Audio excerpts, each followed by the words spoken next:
मेरे अज़ीज़ हमवतनों, अस्सलाम वालेकुम। साबिक़ आर्मी चीफ़ व सदर पाकिस्तान परवेज़ मुशर्रफ 5 फरवरी 2023 को दुबई में इंतकाल कर गए। इनके मय्यत को पाकिस्तान लाया गया और कराची में इनकी नमाज़ जनाज़ा अदा कर दी गई। साबिक़ सदर पाकिस्तान की ज़िंदगी के अहम वाक़यात, इनका अरूज और फिर ज़वाल पर हमने इन दिनों काफ़ी रिसर्च की और इनकी ज़िंदगी को मुख्तसर प्रेजेंटेशन में आपके रूबरू पेश करने की एक अदना सी कोशिश की है। तमाम अहम वाक़यात को तारीख़ और सन के हवाले से तैयार किया है ताकि ये वीडियो आपके लिए इन्फॉर्मेशन के हवाले से मददगार साबित हो सके। आज की प्रेजेंटेशन इंतहाई अहम होने वाली है, शुरू से एंड तक लाजमी देखिएगा। तो चलें आज की प्रेजेंटेशन शुरू करते हैं। बचपन से इक़्तिदार के अरूज तक। साबिक़ सदर पाकिस्तान परवेज़ मुशर्रफ मरहूम की ज़िंदगी का अगर मुतालिया किया जाए तो इसको दो हिस्सों में तकसीम किया जा सकता है।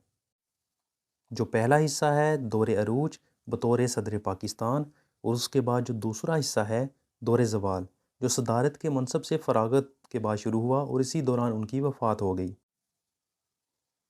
परवेज़ मुशर्रफ मरहूम का ख़ानदान तकसीम से कबल मुत्तहदा हिंदुस्तान के दारुल हुकूमत दिल्ली में आबाद था।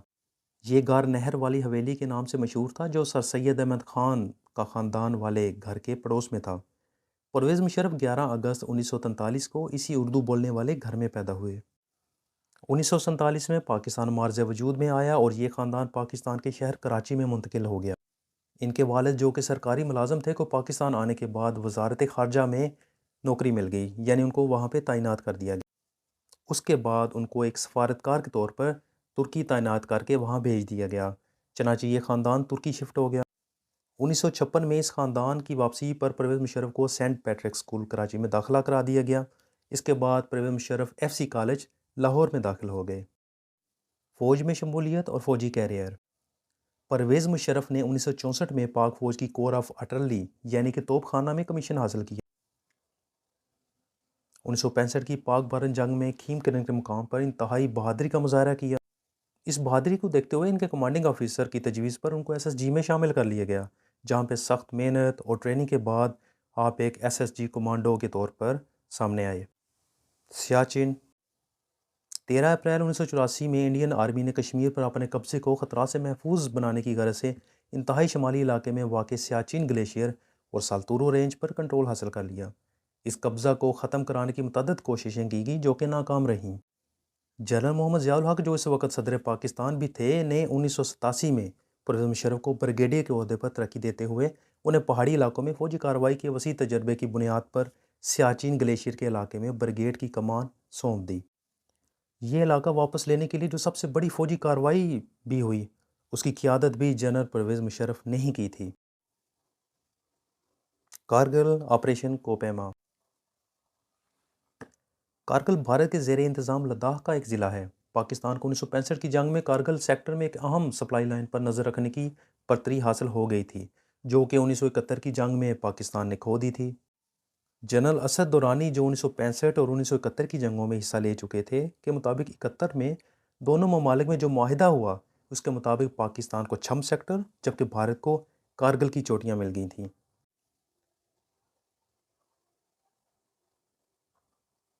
नसीम ज़ोहरा अपने किताब में लिखती हैं कि कारगिल की मनसूबाबंदी जनरल ज़ियाउल हक के दौर में 1986 में शुरू हुई और इसके chief of general staff lieutenant general Mohammad Safdar को मुमकिनात का जायज़ा लेने की ज़िम्मेदारी सौंपी गई थी। 1988 और 1999 में उस वक़्त की वज़ीर-ए-आज़म बेनज़ीर भुट्टो को ब्रिगेडियर परवेज़ मुशर्रफ ने कारगिल में फ़ौजी कार्रवाई की तजवीज़ पेश की, मगर बेनज़ीर भुट्टो ने फ़ौजी कार्रवाई की इजाज़त नहीं दी। 1991 में मेजर जनरल के ओहदे पर तरक्की पाने से कबल उस दौर के दोनों वज़राए आज़म बेनज़ीर और मियां नवाज शरीफ को कारगिल में फ़ौजी कार्रवाई पर ब्रीफिंग दी गई थी, मगर दोनों वज़राए आज़म इस अस्करी कार्रवाई पर राज़ी नहीं थे।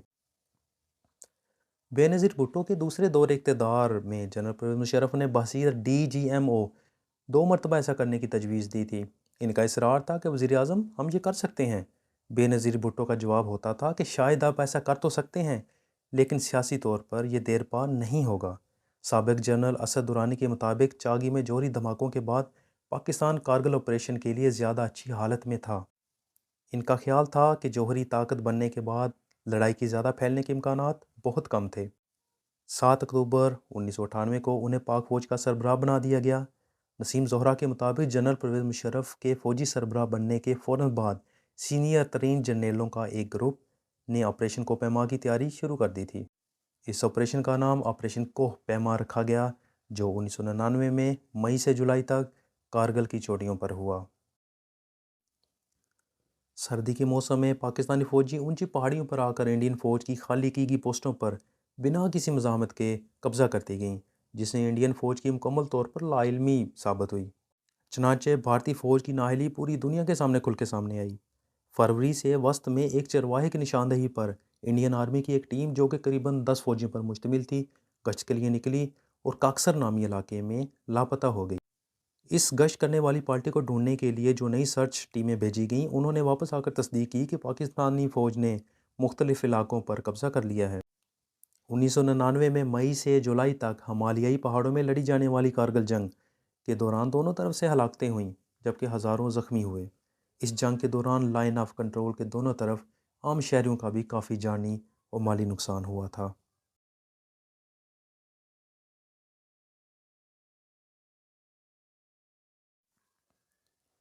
کامیابی کی صورت میں کارگل مہم سیاچن پر بھارتی تسلط کے خاتمے کی راہ ہموار کر سکتی تھی۔ یہ کہنا غلط نہ ہوگا کہ آرمی کی قیادت سنبھالنے کے بعد جنرل پرویز مشرف نے جو کارگل میں فوجی کارروائی کی تھی، اس کے پیچھے کسی نہ کسی طرح سیاچن کی ناکامی کا عمل دخل ضرور تھا۔ کارگل واقعہ ہی اس وقت کے وزیر اعظم میاں محمد نواز شریف اور جنرل پرویز مشرف کے درمیان تلخیوں کا سبب بنا، جو 12 اکتوبر 1999 کو فوجی بغاوت کی صورت میں سامنے آیا۔ نواز شریف نے جنرل مشرف کو تبدیل کرنا چاہا تو انہوں نے انتہائی ہوشیاری سے اپنی فوجی طاقت کے بل پر اقتدار پر قبضہ کر لیا۔ اس کے بعد ملک میں میرے عزیز ہم وطنوں کی تیسری گونج سنائی دی اور جنرل پرویز مشرف کے عروج اور طاقت کا ایک طویل دور کا آغاز ہوا۔ 9/11 11 ستمبر 2001 کو امریکہ میں شدت پسندوں نے حملے کر دیے، جس میں سینکڑوں افراد ہلاک اور زخمی ہوئے۔ امریکی صدر جارج ڈبلیو بش کی دہشت گردی کے خلاف جنگ میں پرویز مشرف نے امریکہ کا ساتھ دینے کا فیصلہ کیا اور پاکستان بطور فرنٹ لائن اتحادی اس جنگ میں شریک رہا۔ بطور صدر ملکی صورتحال اور پرویز مشرف کا عروج۔ جنرل پرویز مشرف پاکستان کے صدر بنے تو پاکستان اونچے مالیاتی خسارے، ترسیلات زر اور غیر ملکی سرمایہ کاری میں واضح کمی، غیر ملکی زر مبادلہ کے ذخائر میں کمی، غربت و بے روزگاری، اندرونی اور بیرونی قرضے اور ادائیگیوں کے کمزور توازن کا سامنا تھا۔ قرضوں میں 599 ارب روپے کا اضافہ تھا، جو پاکستانی تاریخ میں کسی بھی مالی سال میں ہونے والا سب سے بڑا اضافہ تھا۔ پرویز مشرف دور کی بہتر پالیسیوں کی وجہ سے 2002 سے 2007 کے دوران معاشی نمو میں تیزی آئی۔ امریکہ کی معاونت سے پاکستان کو اربوں ڈالر ملے، جس کے نتیجے میں ملکی معیشت میں بہتری واقع ہوئی۔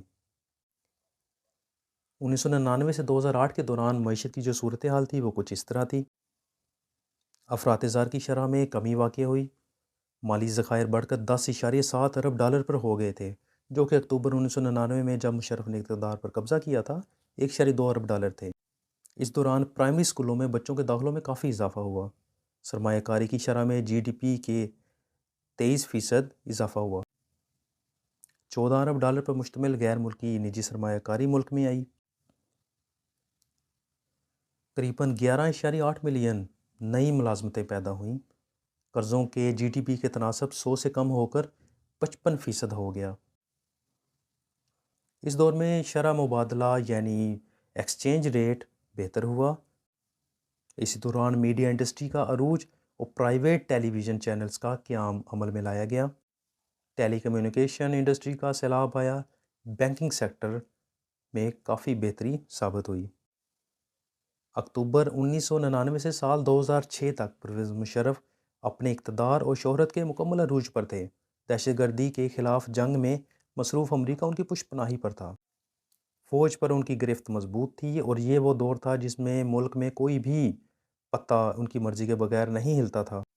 پرویز مشرف نے انڈیا کے ساتھ تعلقات میں بھی بہتری لانے کی کوشش کی، جس کے نتیجہ میں line of control per fire بندی کا معاہدہ طے پا گیا۔ مسئلہ کشمیر بھی حل ہونے کے قریب پہنچ چکا تھا، تاہم اس وقت جنرل پرویز مشرف سیاسی طور پر غیر مستحکم ہو چکے تھے۔ عزیز ہم وطنوں، مجھے امید ہے کہ اس سیریز کی پہلی ویڈیو آپ کو پسند آئی ہوگی۔ یہ ویڈیو پرویز مشرف کے مکمل عروج کی ایک داستان تھی۔ اگلی ویڈیو میں ہم پرویز مشرف کا زوال بیان کریں گے۔ جس طرح پرویز مشرف عروج پہ گئے، اسی طرح پرویز مشرف زوال کی پستیوں کی طرف بھی آئے۔